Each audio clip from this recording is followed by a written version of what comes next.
Hey, what's going on, everybody? This is Tyrone back with Tech Life. Great article here from the Mobile Report. I'll leave a link to it in the description so you guys can check it out. So while we're on the AT&T FirstNet topic, there is a there's a big shakeup happening at AT&T at the network leadership level. It's Chris Sambar is resigning from his position. Full details are not known yet. There was an internal memo that went out about it. I think it was like at 1:58 p.m. yesterday Eastern Standard Time that message was sent out, and he will be leaving the company on 10/11, October 11th. And no idea who's replacing him at this time or where he's going. If he's going to another company, if he's just taking a break for a few months, no idea.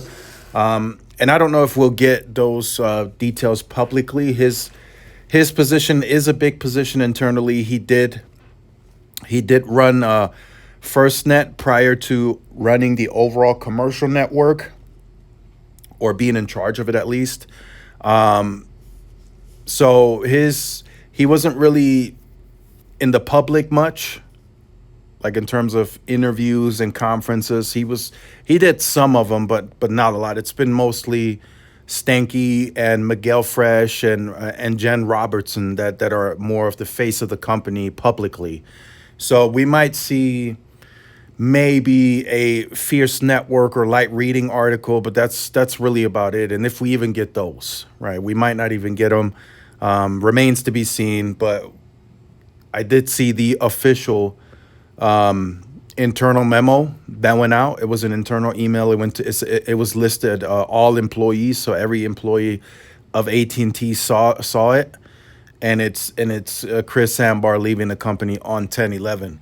So this is going to get interesting, right? It's a lot of people have mixed feelings about the AT&T network.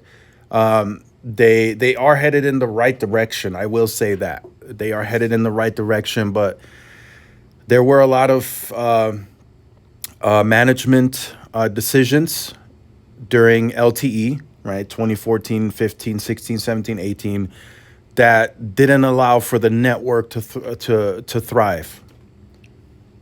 Right, there were some purchases very questionable. Some are saying on articles that the DirecTV purchase was, or merger or whatever it was at the time, was one of the worst acquisitions in the history of anything that AT&T made. And then they doubled down and they bought Time Warner, right? Those, just imagine taking even 20% of the total what they paid for DirecTV and Time Warner, what they could have invested back into the wireless network.